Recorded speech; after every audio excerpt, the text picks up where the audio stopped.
Ezequiel capítulo 22, versículo 23. Y voy a invitarle a que se ponga sobre sus pies un momento. Todos, por favor, mientras damos lectura a la palabra.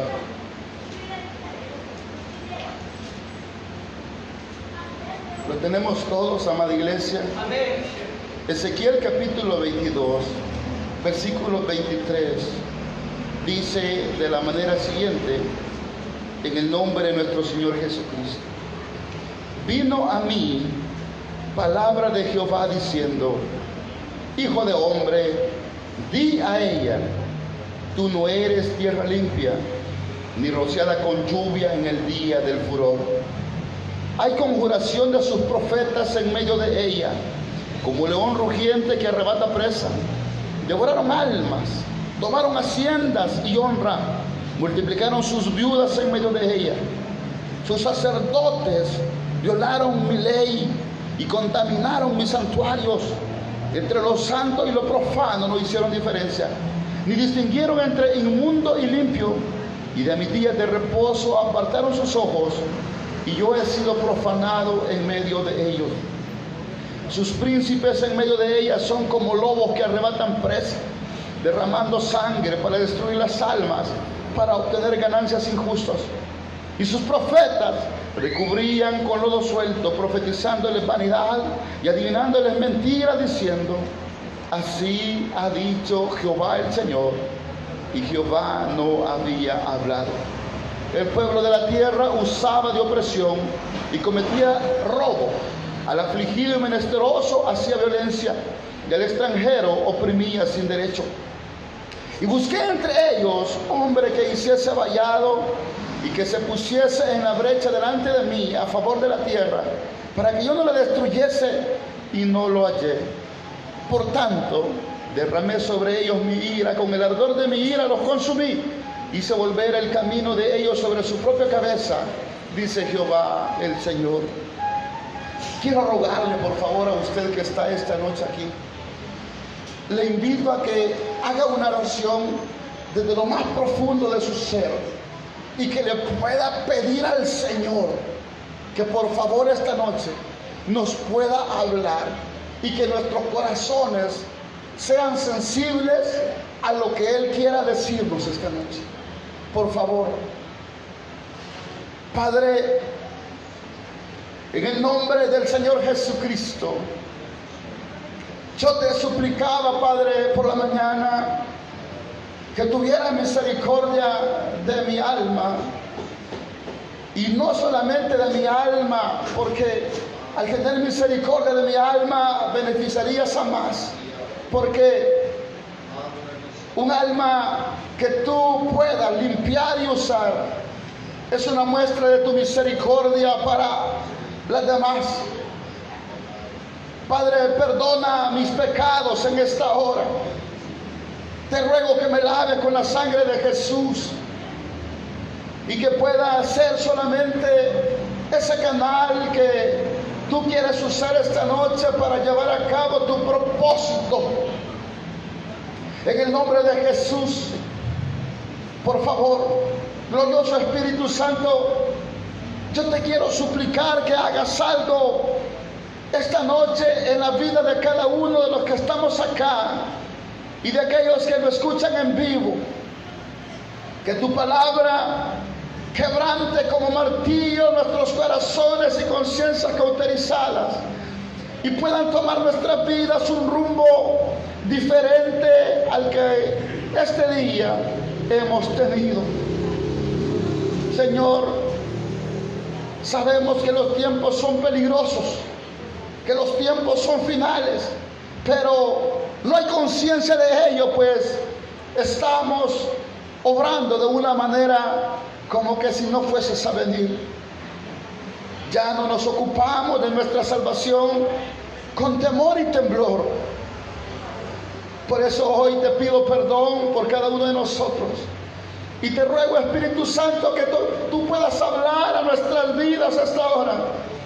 que podamos nosotros discernir los tiempos.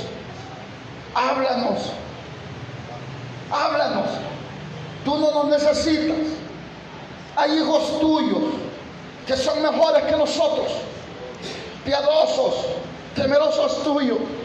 Pero esta noche imploramos tu misericordia, imploramos tu ayuda, porque si nos dejas solos no podremos hacerlo.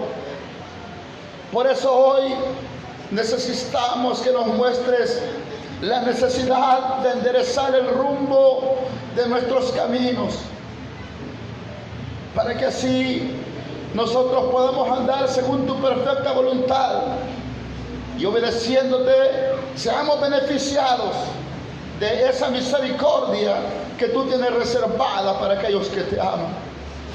En el nombre de Jesús te lo estamos suplicando y te damos gracias. Conforme a tu voluntad, Señor, reprende al diablo, rompe las ataduras de pecado, rompe los lazos de pecado. Padre, los yugos de esclavitud sean podridos a través de la presencia de tu Espíritu Santo en esta hora. En el nombre de Jesús te lo suplicamos, te lo rogamos. Acuérdate de nosotros, como te acordaste de Ana, como te acordaste de Israel después de 430 años. Acuérdate de gloria de Sion, en el nombre de Jesús, por favor. Amén. Puede tomar su asiento, amada iglesia.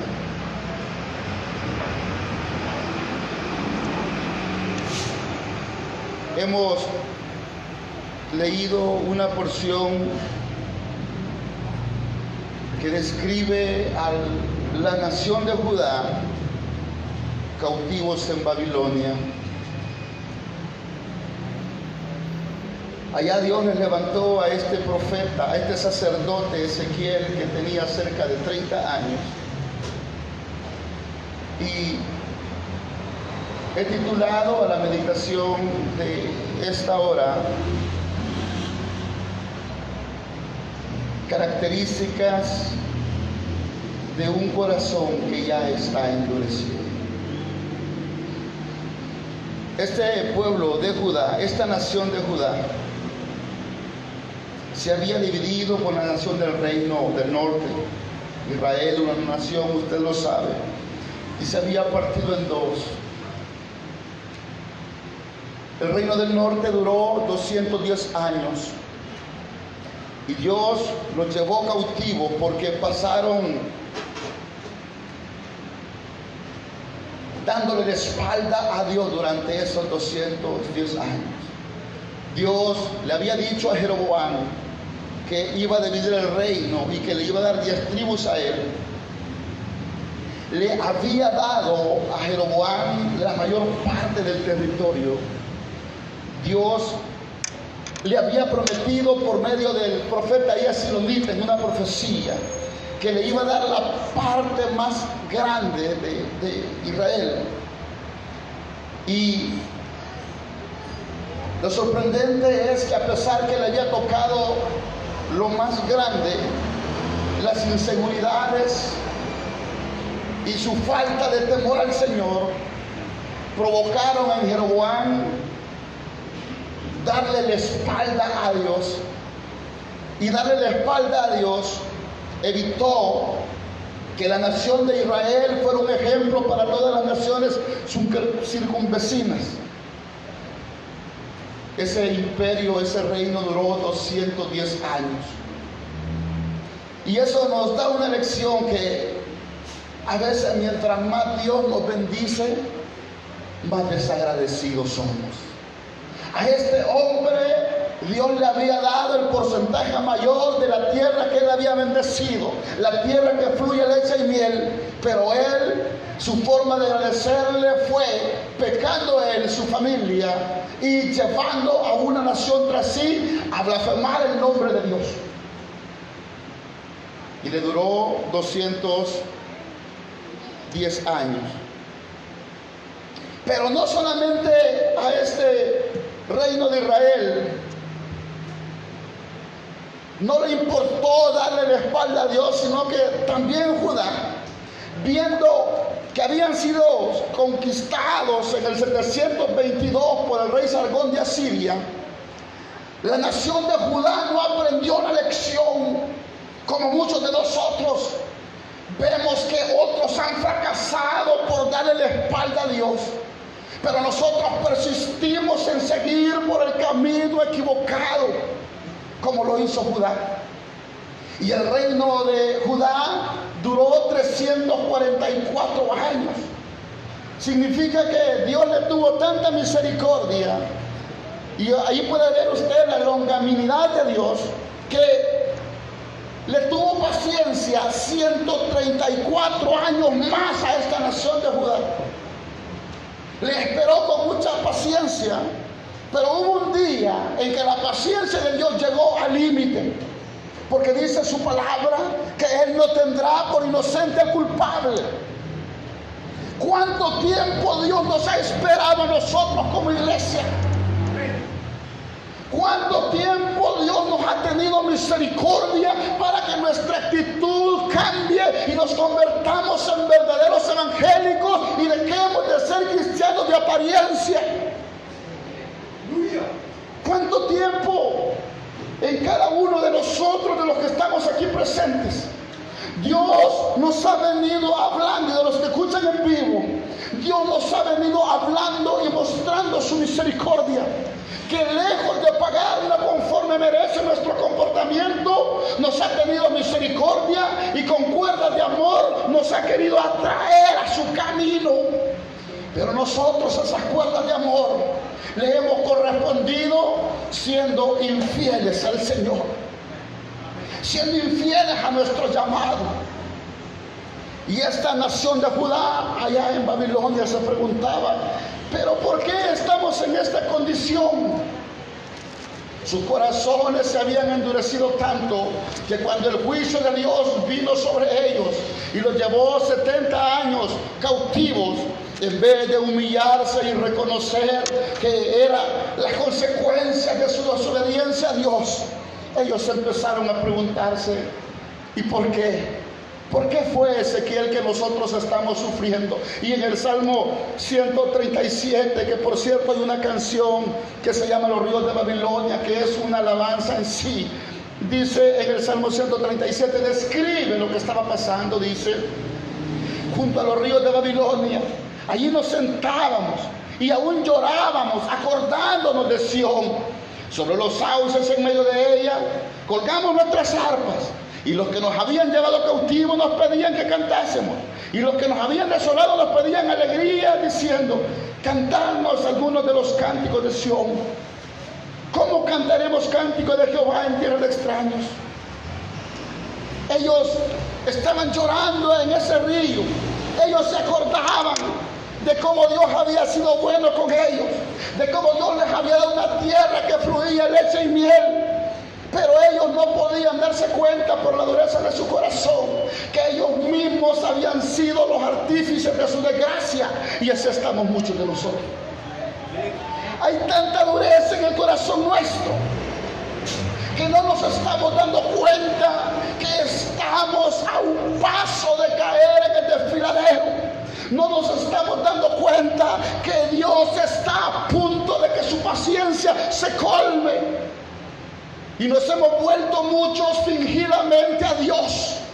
Solo nos emocionamos un momento, pero luego cuando salimos seguimos siendo el mismo tipo de personas que hemos sido, y nos convertimos, dejamos de convertirnos en lo que Dios quería para convertirnos en religiosos.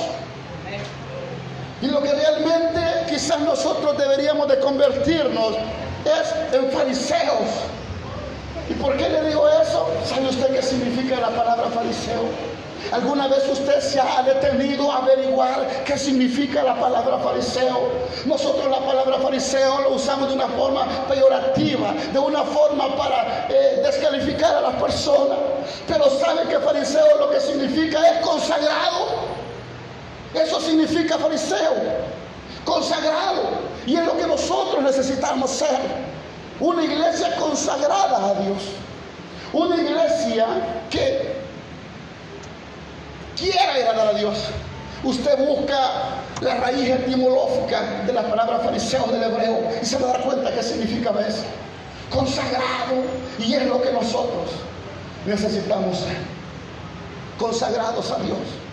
Y yo le oraba este día en la mañana al Señor, y yo le decía: Señor, yo quisiera que tengas misericordia de mi alma, porque de alguna manera cuando tú tienes misericordia de mi alma, estás teniendo misericordia de muchas almas, porque me estás utilizando como un instrumento para proclamar tus verdades. Pero estas personas se habían endurecido tanto, y como ellos querían saber realmente, ellos querían saber por qué, ellos se preguntaban: ¿y yo qué he hecho? ¿Qué estaré pagando? ¿Qué maldad he hecho? ¿Por qué nosotros estamos sufriendo? ¿Por qué Dios fue tan injusto que nos quitó la tierra que fluye leche y miel para tenernos en cautiverio y se ven a reír de los babilónicos? Entonces Dios tuvo que utilizar al profeta Ezequiel y empezó a enumerarles a cada uno de la nación. Primero les señaló a los profetas en el versículo 25.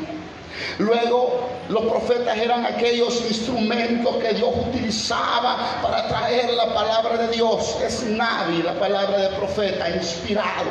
Dios los utilizaba para que trajeran palabra de Dios. Y eran los profetas. Y a ellos Dios les da una condena. Luego, en el versículo 26, ya no solamente son los profetas, sino que señala a los sacerdotes también. Los sacerdotes también eran culpables, y los sacerdotes eran los servidores de Dios en el templo. Ellos mismos eran culpables, pero no solamente habían sido los profetas y los sacerdotes, porque en el versículo 27 Dios les está hablando de los gobernantes, de los príncipes. También era culpable, pero no solamente eran culpables los profetas, los sacerdotes y los gobernantes, los príncipes, sino que el mismo pueblo era culpable, porque en el versículo 29 él dice: el pueblo de la tierra usaba opresión y cometía robo. El mismo pueblo de la tierra, no solamente el profeta, el sacerdote, los gobernantes, sino que toda la nación se había corrompido. Todos se habían corrompido, como hoy en día nos hemos corrompido delante de Dios. Todos nosotros somos culpables delante del Señor. Nuestro corazón se ha endurecido. Nuestro corazón se ha endurecido. Y solo estamos como Israel, que fingimos un arrepentimiento, pero seguimos siendo los mismos, malcriados y rebeldes con Dios, creyendo que vamos al cielo, creyendo que Dios se siente agradado de nuestras vidas miserables que tenemos.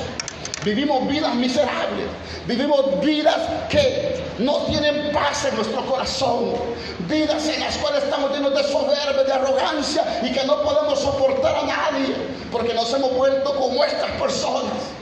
Nos hemos endurecido tanto que estamos como estas personas. Y la primera característica la vamos a encontrar en el capítulo 25, donde dice: hay conjuración de sus profetas en medio de ella.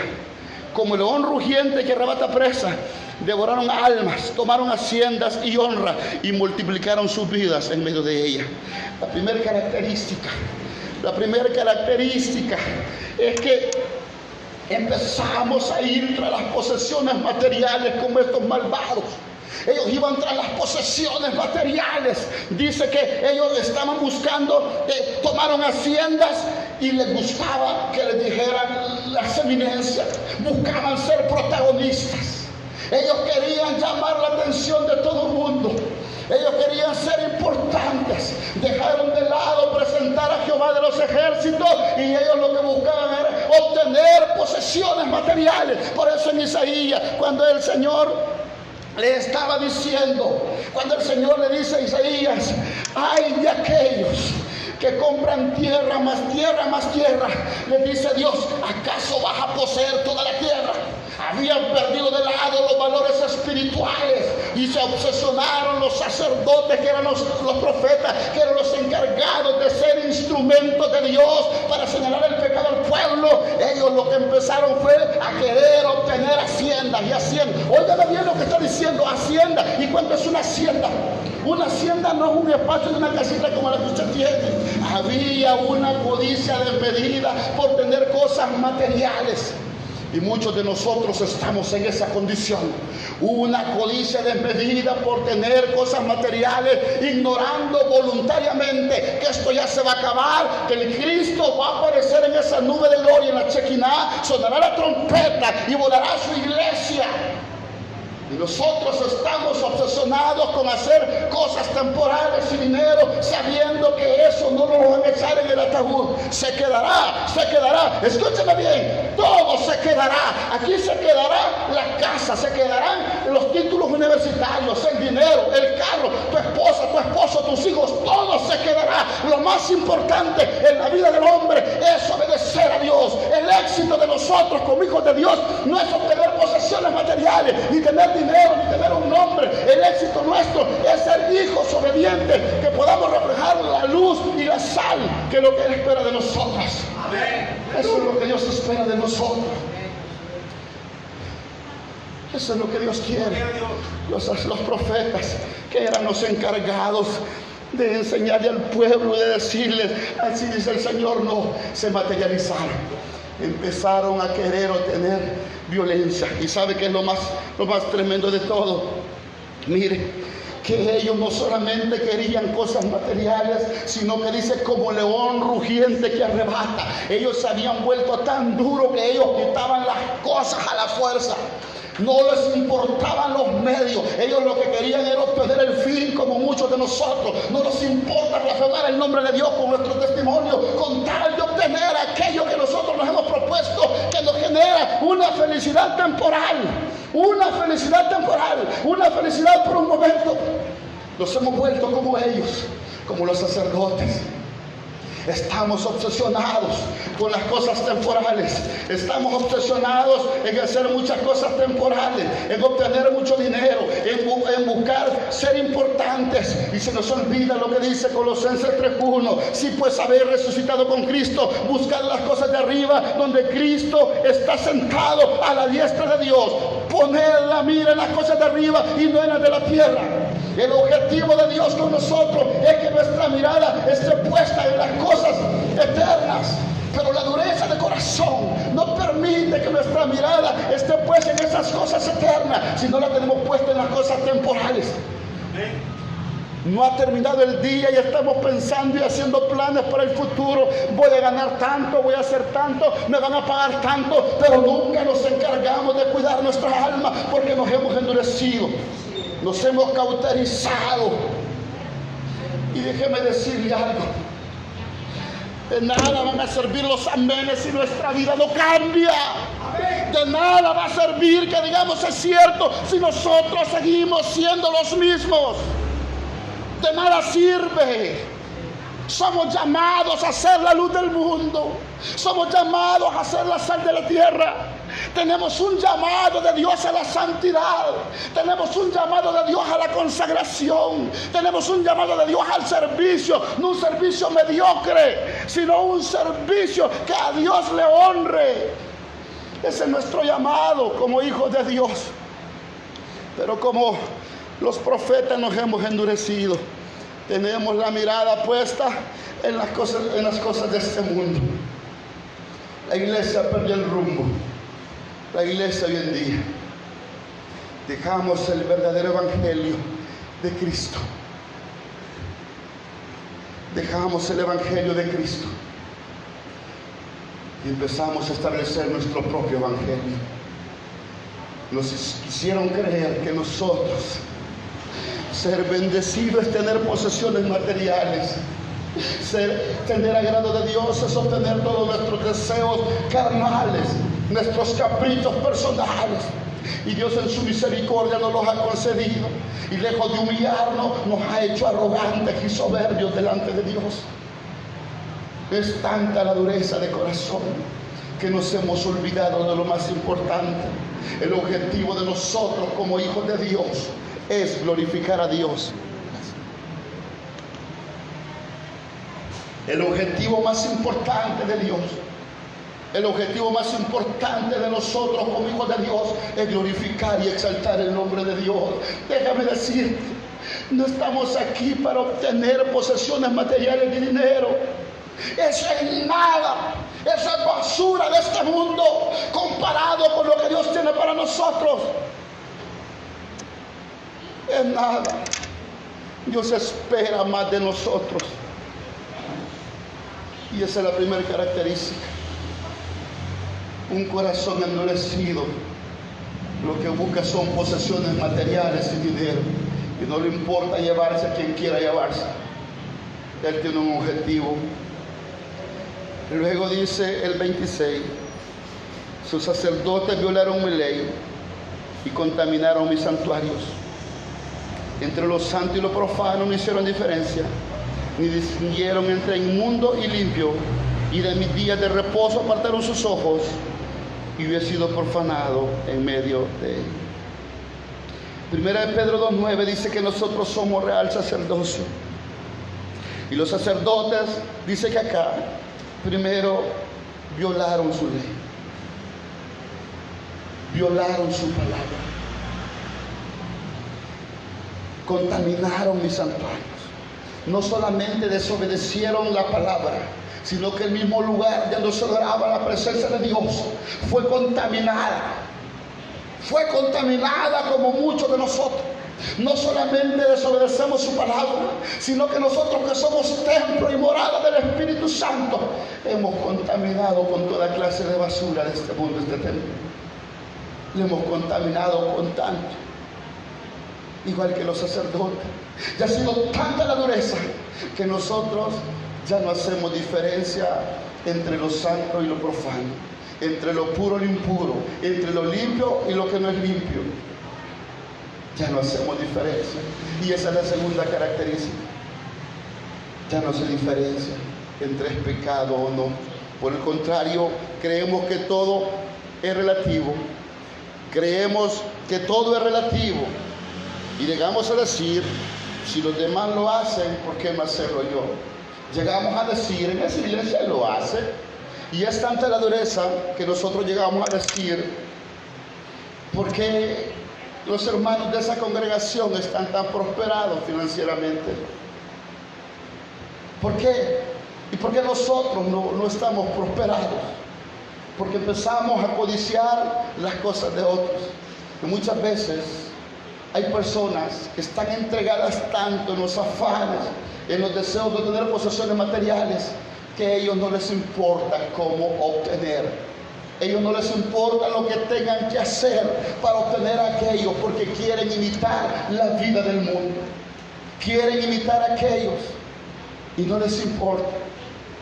No importa lo que tengan que vender, no importa el testimonio de Cristo, no importa el testimonio del Evangelio, no importa mi propio testimonio, lo quiero y lo quiero.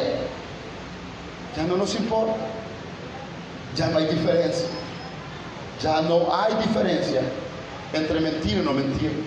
Nos hemos endurecido tanto.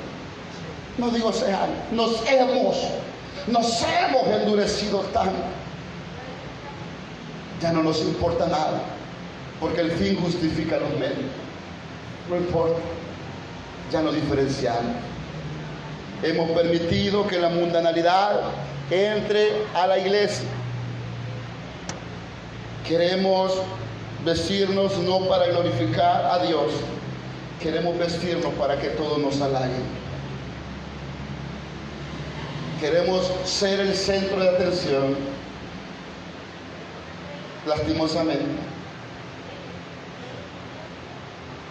Queremos llevar las mejores galas para llamar la atención del mundo, porque somos apariencia. La apariencia es lo que los demás piensan de mi persona. La conciencia es lo que yo soy delante de Dios. De manera que nos hemos endurecido tanto que se nos olvida lo que dice el Tesalonicenses: y todo vuestro ser, espíritu, alma y cuerpo sean guardados irreprensibles.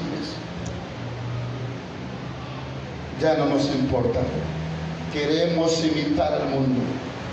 Queremos andar como el mundo, con nuestro vestuario, con nuestro comportamiento, con nuestros cortes de cabellos. Ya no estamos a gusto como Dios nos hizo. Le estamos diciendo a Dios: Señor, te equivocaste en la forma en cómo me dice el cabello. Yo tengo que andarlo como yo quiero, porque a mí así me gusta. Sea Dios veraz y todo hombre mentiroso. Dios es perfecto en todo lo que hace. Nos hemos endurecido con el deseo de sentirnos bien.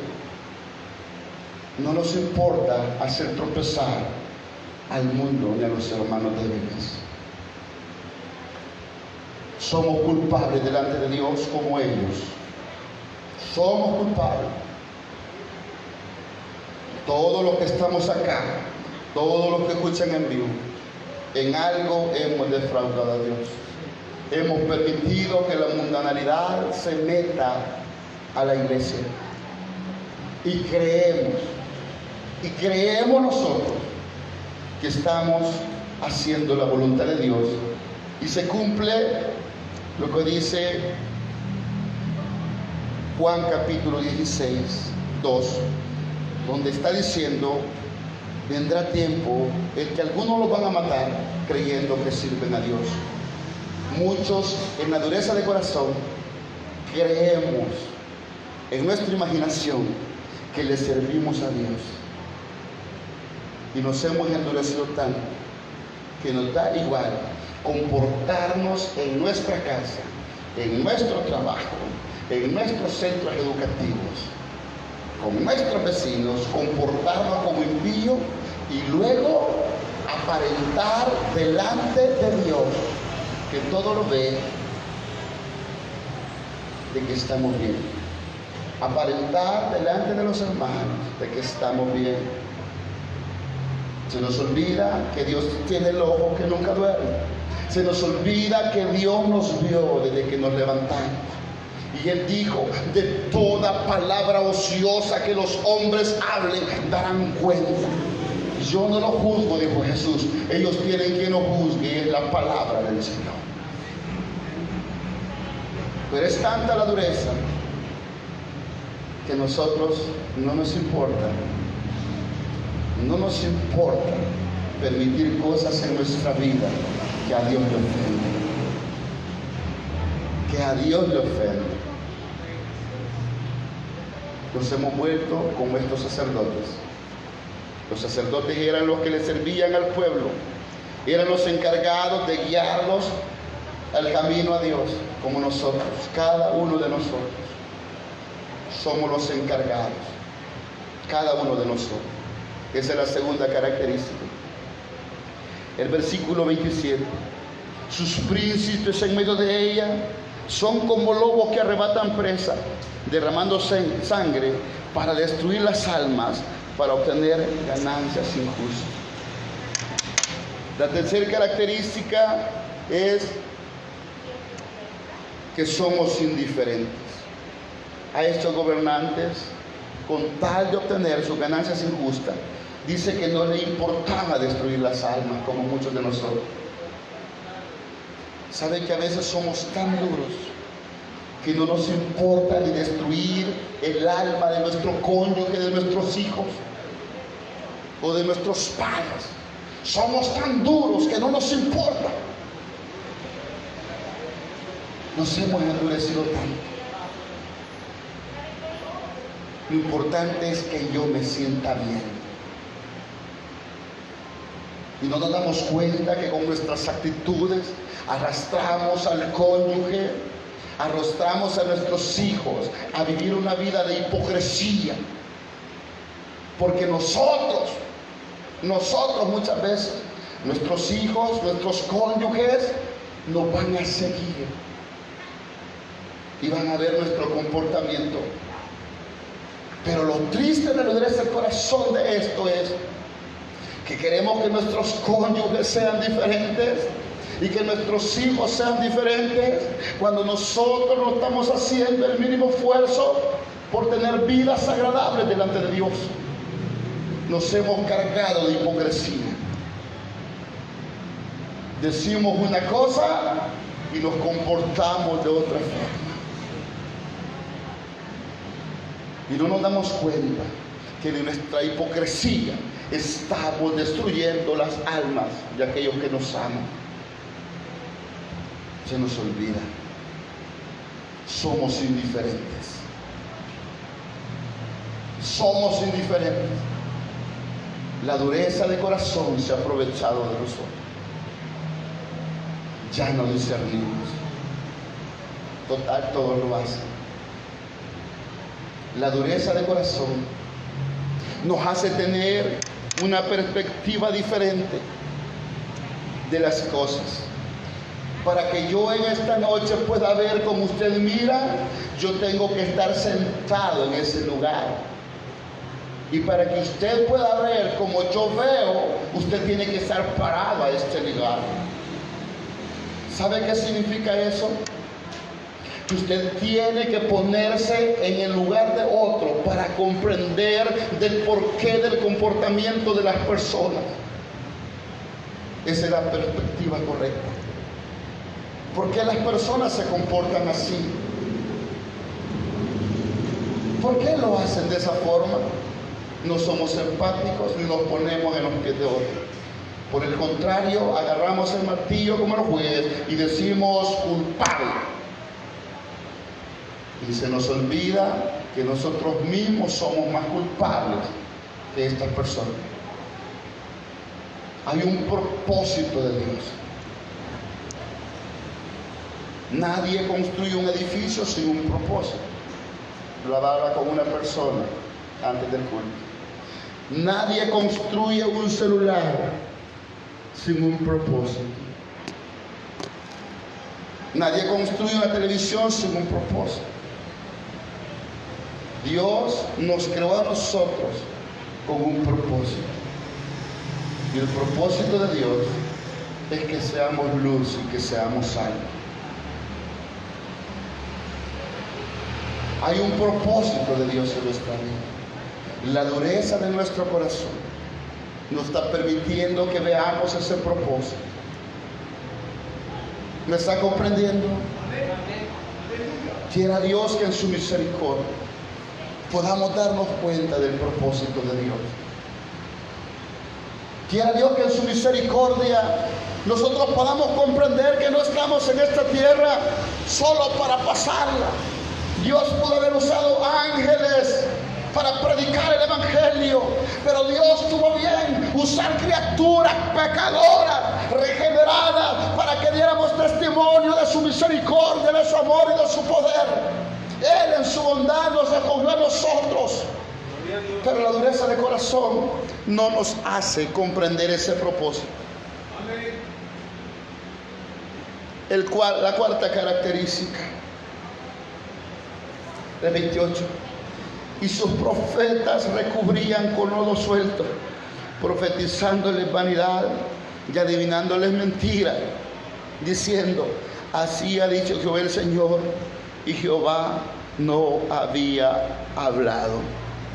La cuarta característica es que cuando el corazón está endurecido, no tiene el valor de confrontar a alguien y decirle la verdad.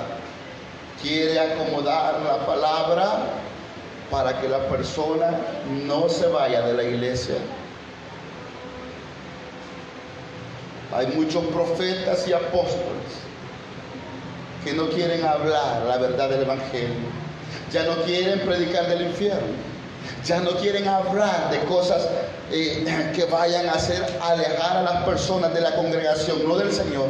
Porque ellos están preocupados, no porque las personas se aparten de Cristo, sino que están preocupados porque no se vayan del local de la iglesia, porque son aquellos que lo han hecho querer que con diezmo, que con pacto, que con siembra, que con ofrenda, que con primicia. Y es por eso que este tipo de pastores y profetas, como ellos se llaman, y apóstoles, están encubriendo con lodo suelto. Están hablándoles mentiras. Porque la gente quiere oír, quiere que se le diga lo que quiere oír, no quieren oír la palabra de Dios. Y eso le dijo Dios a Ezequiel: ve y dile a la nación, pero ellos no te van a oír porque no me quieren oír a mí. Aquel o aquella persona que no quiere oír la palabra de Dios nunca escuchará a un pastor, nunca lo escuchará, y por más consejo que se le dé, nunca, porque quiere obligar a Dios a que haga lo que esta persona dice.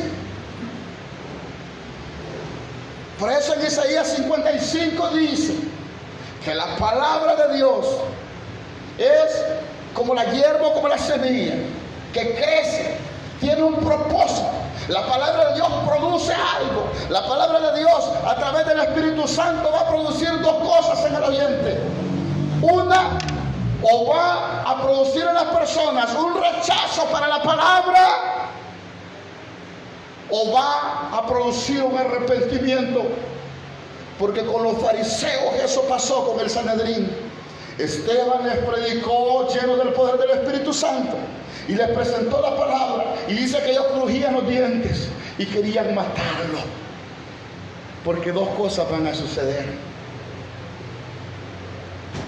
o aceptan lo que Dios quiere, o van a molestarse y dirán: definitivamente ese predicador no había orado, ese predicador anda en la carne. Nunca aceptarán, como esta nación, que están cosechando lo que ellos han sembrado. Nunca. Por la dureza de corazón. El quinto, versículo 29. Y el pueblo de la tierra usaba de opresión y cometía robo.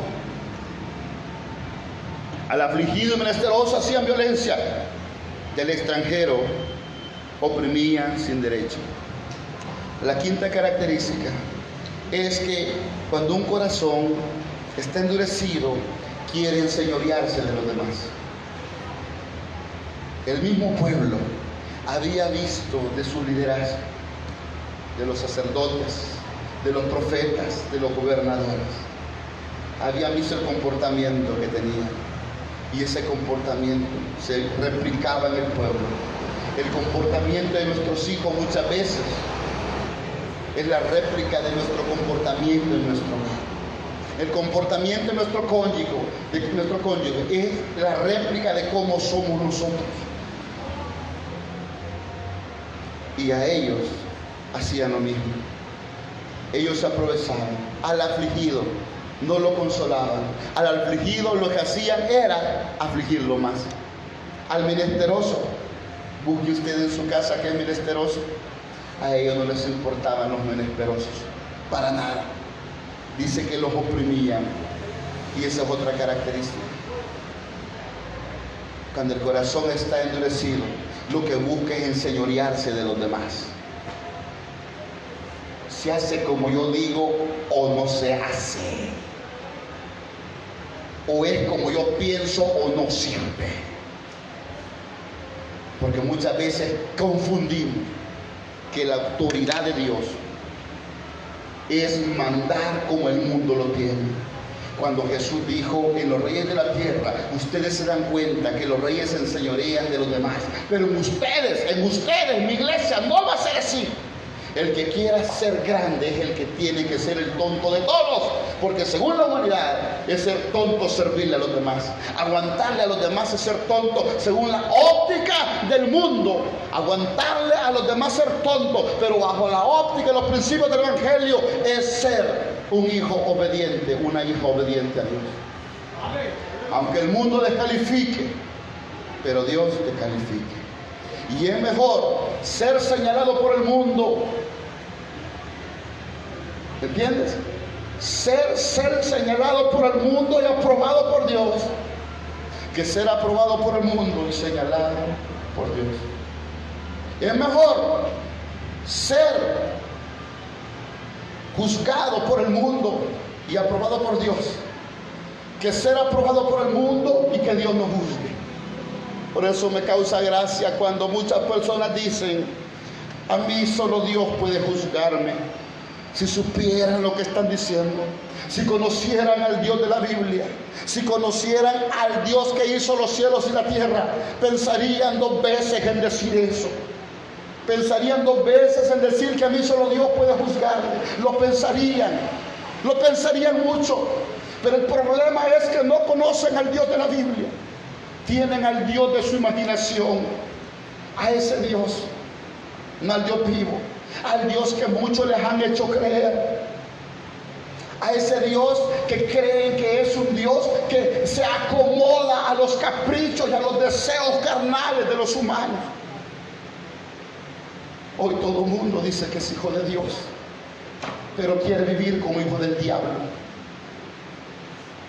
No, yo soy hijo de Dios por la gracia de Dios, pero tiene un comportamiento de impío, más impío que el diablo mismo, más impío que los impíos, pero son hijos de Dios, pero del Dios de este siglo, como dice 2 Corintios 4. Y Dios en su bondad y misericordia les está diciendo en el versículo 30 de este capítulo 22 de Ezequiel, Dios muestra su misericordia todavía. Y dice: y busqué entre ellos hombre que hiciese vallado y que se pusiese en la brecha delante de mí a favor de la tierra para que yo no la destruyese, y no lo hallé. Dios en su bondad había visto que los sacerdotes que se estaban aprovechando, que los profetas, que el pueblo, que los gobernantes tenían destrozado todo. Él lo había visto, pero Dios tenía la esperanza de encontrar uno entre toda esa multitud de perversos. Buscaba uno, porque Dios en su ira había determinado que Judá tendría que ir castigado, tendría que ir cautivo después de 344 años de tenerle paciencia y misericordia. Lo esperó 344 años. Vieron el ejemplo de Israel 210 años, pero ellos no quisieron volverse a Dios. Ellos no tomaron el ejemplo de decir: nuestros hermanos israelitas que eran más fueron destruidos por Dios, fueron desparcidos por Sargón, el rey de Asiria. Ellos, en vez de querer humillarse delante de Dios, desafiaron a Dios por 134 años más, hasta que Dios se cansó. Y cuando se cansó, le decretó juicio. Y cuando Dios decreta juicio sobre nuestra vida, porque lo hace por amor, no es porque quiere destruirte. Cuando Dios lo hace por amor, es para nuestro beneficio. Dios se cansó y le mandó juicio, y los mandó 70 años de cautiverio. Los mandó 70 años y no lo volvió antes. No lo volvió antes. La providencia divina no lo volvió, porque el propósito de Dios iba a cumplir. Y allí, en esos 70 años de cautiverio en Babilonia, Dios a estos israelitas los curó de la idolatría, porque eran idólatras. Allí les quitó los pecados, allí en la prueba, allí en el juicio. Y déjame decirte que nosotros hemos visto mucho fracasar. Tendría que ser de nuestra parte, voy a usar esta palabra tan vulgar, pero seríamos tontos si no ponemos atención a lo que otros han llevado a pecar y a fracasar por su desobediencia. Porque nos va a pasar como Judá, que un día Dios va a cansarse y nos va a meter en el proceso y vamos a llorar. Y por más que lloremos, no, dice Dios: ahora te meto en el proceso y te voy a sacar hasta que yo forme el hombre y la mujer que yo quiero que sea, para honrarme, para ser luz de las naciones. Ese es el propósito de Él. Él espera que nosotros seamos luz del mundo y sal de la tierra. Dios en su misericordia tenía la esperanza de encontrar a alguien, y dice que buscó. Y es el único versículo en la Biblia donde Dios está buscando una persona que interceda ante Él para que no destruyese. Y luego viene la sentencia triste de parte de Dios en el 31. Por tanto, dice, aunque yo no quisiera, derramé sobre ellos mi ira. Y dice, no solamente su ira, sino que con el ardor de mi ira, que dice, los consumí. Y si usted lee Lamentaciones capítulo 3, se va a dar cuenta qué grado de horror ellos vivieron. Ese sitio que tuvieron allá, al extremo que las madres se comían a sus hijos. Y leyeron Lamentaciones.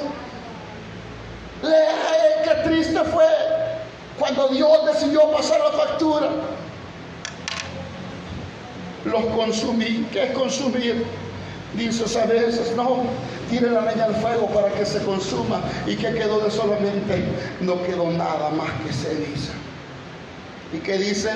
Hice volver el camino de ellos sobre su propia cabeza, dice Jehová el Señor. No soy yo lo que los castigué, sencillamente les di el pago que merecían. Sencillamente ellos cosecharon lo que había sembrado. Déjame decirte, amada iglesia, a Dios no se le ha olvidado las promesas que le hiciste. Y una y otra vez le has prometido. Y una y otra vez le has prometido. Pero sigue desafiando al Señor. Lo sigue desafiando. Seguimos desafiando, creyendo que podemos burlarnos de Dios. Viene día de juicio para nosotros. Porque la Biblia dice que es necesario que el juicio empiece primero por casa. ¿Y dónde va a quedar el impío y el pecador? Va a haber un momento en que Dios se va a acordar de todo lo que prometiste. Y Dios dirá: basta, ya estuvo, ya no más. Hoy voy a actuar. Y por más que llores, y por más que te lamentes, y por más que multipliques la oración, y por más que ayunes, y por más que quieras, Dios no va a levantar su mano de la corrección divina. No lo hará, porque Dios espera que tú y yo no nos perdamos. Dios espera que nosotros seamos salvos. Viene el día en que la paciencia se la colmaremos a Dios, cada uno de nosotros, y vendrá el juicio de Dios y tendremos que llorar. Pero Dios no va a conmoverle nuestras lágrimas, porque dice en su palabra: hice volver el camino de ellos sobre su propia cabeza, dice Jehová el Señor. Ellos me desafiaron, pues ahora ellos mismos van a cosechar lo que sembraron. Iglesia, cuando leía esto, mi corazón temblaba, porque muchos, y déjame decirte con dolor en esta hora, y Dios conoce mi corazón, muchos de los que estamos aquí, después de que Dios esta noche nos habla, tristemente vamos a seguir igual. Vamos a seguir igual. Y por eso yo le oraba en un principio que Dios hiciera algo esta noche y que tuviera misericordia de nosotros. No un encuentro emocional, no falsas promesas de que vamos a cambiar y vamos a seguir igual, sino que Dios esta noche tenga misericordia y pueda cambiar nuestra vida de una sola vez, y que nuestro corazón se defina. Muchos seguiremos igual, pero Dios tenga misericordia, y en su misericordia nos conceda a nosotros ser lo que Él espera que seamos. Venía anoche de trabajar, venía un poco noche. He aprendido a escuchar la voz del Espíritu Santo. Mi esposa, al nomás entré, me dijo: ¿pasa algo? Porque las esposas lo conocen a uno. ¿Pasa algo? Y yo le dije: sí. ¿Qué pasó? Y le dije a mi familia: Dios me dijo: santifica tu familia. Eso me dijo anoche: santifica tu familia. Eso significa que Dios está advirtiendo que su venida está cerca. Ya no es tiempo de jugar. Yo le ruego a usted que está aquí en el local y a aquellos que escuchan en vivo, por favor, reaccione y pídale a Dios misericordia. Yo le dije a mi familia anoche lo que Dios me dijo, pero no puedo obligar a mi familia. Ellos son responsables delante de Dios. Tienen una Biblia. No porque son hijos de pastor o esposa de pastor o el yerno del pastor.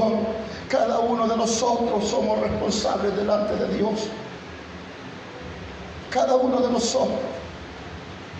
Y solo puedo interceder por mi familia y pedirle a Dios misericordia.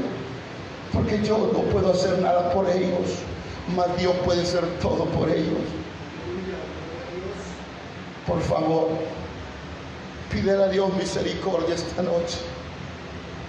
Pídele a Dios que te dé la oportunidad, que Él cree en ti el deseo de comportarte como es digno delante del Señor. Por favor, te lo ruego. No hagas una oración por hacerlo. Tú que escuchas en vivo, no hagas una oración muy superficial. No hagas una oración por salir del compromiso. Yo quiero que pienses, por favor, en esta hora. Que pienses en tu familia. Pero sobre todo que pienses cómo se siente el corazón de Dios. Damos honor a ti en esta hora, Señor. Espíritu Santo,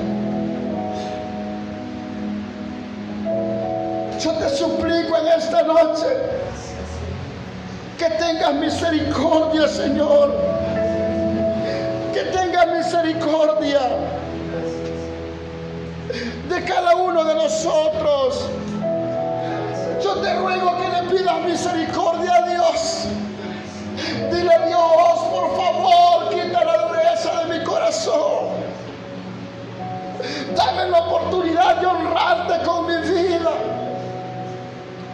La salvación de tu alma es más importante que las cosas materiales. Es más importante, escúchame bien, es más importante que una sanidad física. Porque de qué sirve que seas sano o sana físicamente y tu alma se perderá en una eternidad. Yo te ruego, iglesia, que le supliques misericordia a Dios esta hora.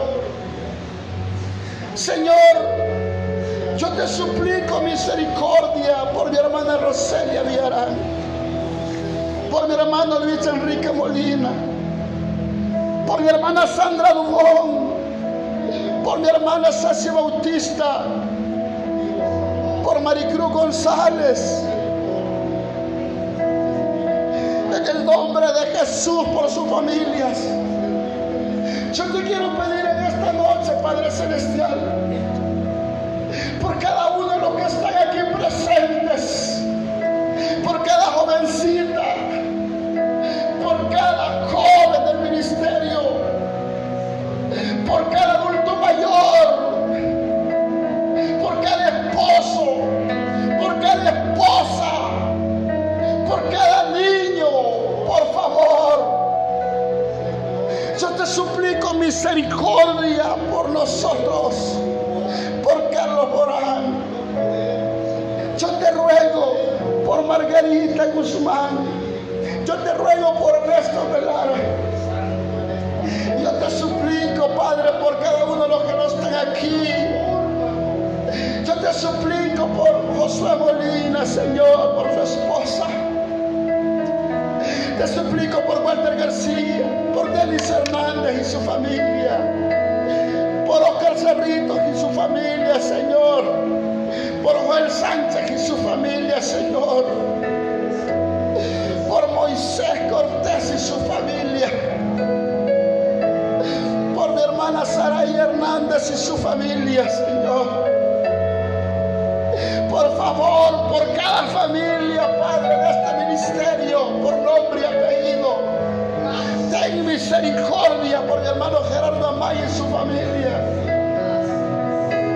Por favor, Señor, que nuestra alegría y gozo no venga de las cosas que obtenemos de ti. Que nuestra alegría y gozo sea de conocerte a ti y andar en obediencia. Por favor, en el nombre de Jesús, ten misericordia, Señor, y ayúdanos, por favor, ayúdanos. Que no solo sea una conmoción emocional, que haya un cambio en nuestra vida. Y yo te ruego que la presencia del Espíritu Santo quebrante los yugos de esclavitud, las puertas de pecado, nos libre del afán y de la ansiedad. Que nuestras conciencias no sean cauterizadas, que nuestras conciencias sean libres.